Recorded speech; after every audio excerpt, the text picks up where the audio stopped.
नमस्कार विद्यार्थी मित्रांनो, तुमचा पाल्य जर शाळेत जात असेल, तुमच्या घरातलं कोणी असेल, नातेवाईकांचं कोणी असेल, मित्रांचं कोणी असेल, जवळचं कोणी असेल, हा व्हिडिओ शेवटपर्यंत बघा.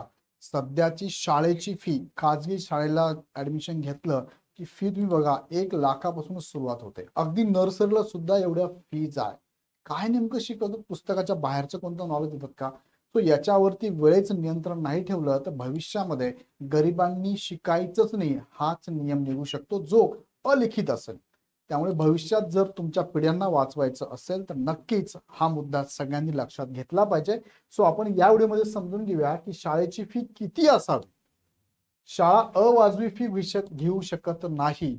सेम ह्या जिल्ह्यात माझ्या मुलाचं ऍडमिशन झालंय सपोज 35,000मध्ये, तर त्या दुसऱ्या ठिकाणी एका मुलाला लागतात 1 लाख रुपये.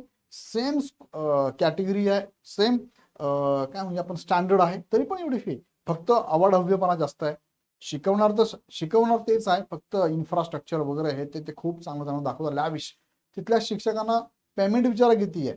10-15 हजार ते शिकवताय. काय आहे नेमकं? थोडा म्हणजे काही ठिकाणी ह्या गोष्टी खरंच लागू पडतात, काही ठिकाणी नाही लागू पडत, मान्य आहे. पण आता सर्वसाधारण उमेदवारांनी, सर्वसाधारण विद्यार्थ्यांनी, गरीबाच्या विद्यार्थ्यांनी शिकायचं की नाही भविष्यात, असा प्रश्न उभा राहतोय. फी किती असावी हे कोण आणि कसं ठरवतं? महाराष्ट्र शैक्षणिक संस्था शुल्क विनियमन अधिनियम 2011 काय सांगतो तो पण तुम्हाला विथ प्रूफ दाखवतो. पालक फी बाबत तक्रार कोठे आणि कशी करावी हे पण मी तुम्हाला सांगतो. सो हा व्हिडिओ शेवटपर्यंत बघा. तत्पूर्वी तुम्हाला सांगू इच्छितो की इग्नाइट पाठशालावरती तुमच्या पाल्यांसाठी नवोदयचे लाईव्ह प्लस रेकॉर्ड बॅच आपण चालू केलेली. अपेक्षित असेल तर नक्की बॅच जॉईन करू शकता. त्याचबरोबर चौथीच्या मुलांसाठी आणि 7वीच्या मुलांसाठी फार कमी फी मध्ये स्कॉलरशिपच्या बॅचेस पण चालू केल्या आहे. आतापर्यंत आमची टीम बॅच ऑलरेडी घेतली, त्यांनी खूप चांगल्या पद्धतीने शिकवलेलं आहे.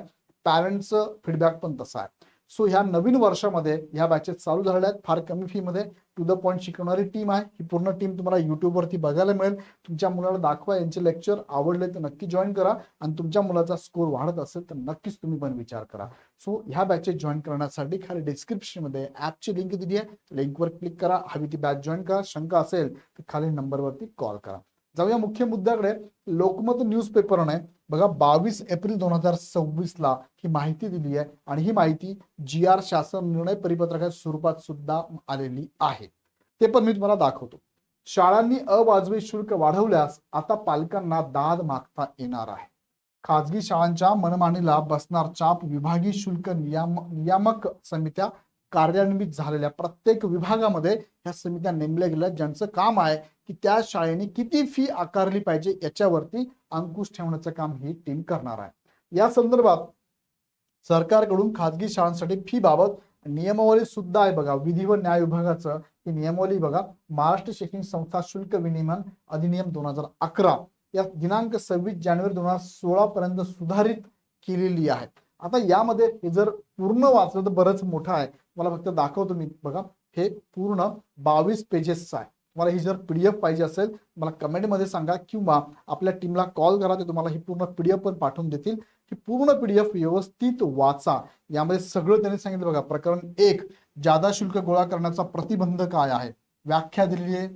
त्यानंतर पालक शिक्षक संघ दिलाय. शासकीय शाळा आणि अनुदानित शाळांमध्ये शुल्काचे विनियमन कसं असावं, खाजगी विना अनुदानित व कायम विना अनुदानित शाळांमधील शुल्कांचे विनियमन कसं असावं, विभागीय शुल्क नियामक समिती गठीत करणं हे पण आहे. विभागीय शुल्क नियामक समितीच्या अध्यक्षाचा व इतर सदस्यांचा पदावधी, शुल्क निश्चित करण्यासाठीचे घटक, विभागीय शुल्क विनियम समितीचे अधिकार कार्य, पुनर्निरीक्षण समिती घटित करणे, हे सगळं तुम्हाला याच्यामध्ये दिलेलं आहे. हे सगळे व्यवस्थित वाचून घ्या तुम्ही बघा. एक एक प्रकरण त्यांनी सांगितलेलं आहे. आता थोडक्यात तुम्हाला मी घेऊन जातो इकडे बघा. यामध्ये काय काय सांगितलं एक एक मुद्दा तुम्हाला मी सांगतो. लोकमतनी बातमी दिली आहे.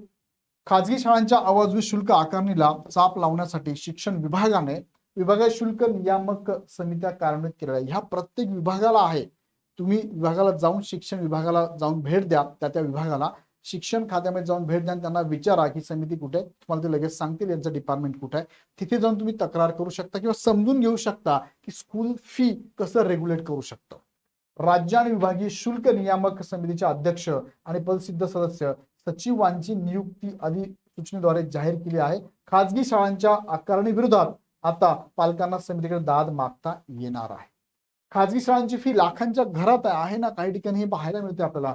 खाजगी शाळांची फी भरमसाठ असून लाखांच्या घरात आहे. विशेष म्हणजे नर्सरी किंवा पूर्व प्राथमिक शाळेचे शुल्कही 25 ते 50 हजारापर्यंत घेतले जाते. त्यामुळे सामान्य मध्यमवर्गीय पालकांचा आर्थिक भार वाढत चाललाय. नव्वे काही पालकांना मुलांना शिकवावाच लागणार नाहीये, कारण एवढी फी कशी भरायची आहे, त्यांचं कमाईच एवढी नाही, एवढी फी भरणार कुठून आहे.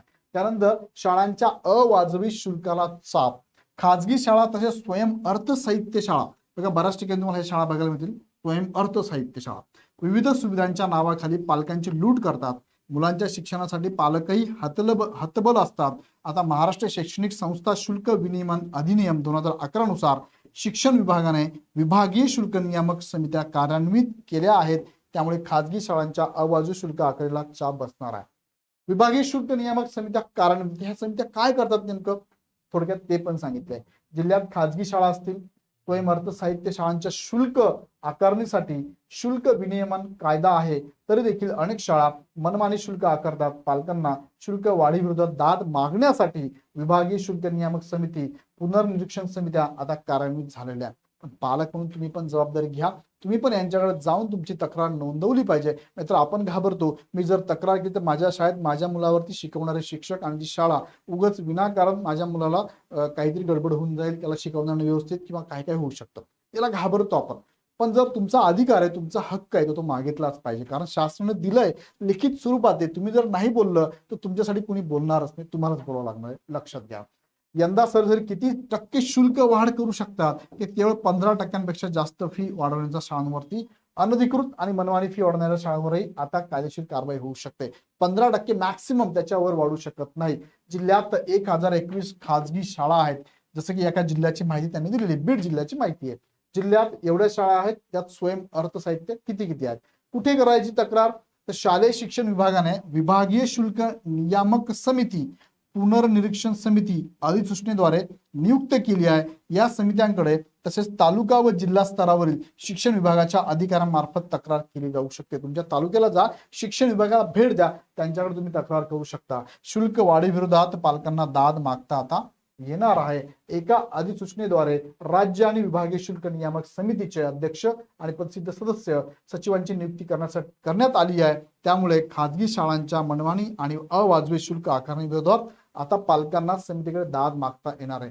समितीची माहिती देणे शाळांवर सुद्धा बंधनकारक आहे. म्हणजे बघा, तुम्ही शाळेत जर गेलात ना, शाळेच्या फ्रंटवरती ही माहिती असावी लागते की ही जी समिती, त्यात कोण कोण आहे, कुठे काय काय नावं आहेत आणि कुठे भेटतात. हे बघा, सर्व माध्यमांच्या खाजगी शाळांनी विभागीय शुल्क नियामक समिती आणि समिती संपर्क साधण्यासाठी आवश्यक माहिती शाळेच्या सूचना फलकावर किंवा दर्शनी भागात लावणे सुद्धा बंधनकारक आहे. मला वाटतं 99% बऱ्याच शाळेमध्ये हे लावलेलंच नसेल. सो तुम्ही सुद्धा मागणी करू शकता की जी विभागीय शुल्क नियमन समिती आहे त्याबद्दलचे डिटेल्स आम्हाला द्या, आम्हाला त्यांच्याशी बोलायचं, किंवा डिटेल्स आम्हाला पाहिजे, शाळेला देणं सुद्धा बंधनकारक असणार आहे. सो या संदर्भात पालक म्हणून तुम्ही जागृत राहा, इतरांनाही जागृत करा. आणि या संदर्भात तक्रार असेल तर तक्रार पण तुम्ही करू शकता. भविष्यात आणि भविष्यातल्या पिढीला तुम्हाला जर शिकवायचं असेल तर आत्तापासून लक्ष ठेवणं गरजेचं आहे. असेच अपडेट बघण्यासाठी हा चॅनल सबस्क्राईब करून बेल आयकॉन क्लिक करा. आणि हा व्हिडिओ आवडला असेल तर लाईक करून सगळ्या ग्रुपमध्ये मित्रांना नक्की शेअर करा. आणि जाताना काही शंका असेल कमेंट बॉक्समध्ये टाका, आमच्या टीमलाही कॉल करू शकता. अदरवाईज ॲप डाउनलोड करून शालेय जीवनातल्या स्पर्धा परीक्षांचा मार्गदर्शनचा क्लास पण आमच्याकडे जॉईन करू शकता. पुन्हा व्हिडिओ आपण नेक्स्ट व्हिडिओमध्ये. धन्यवाद.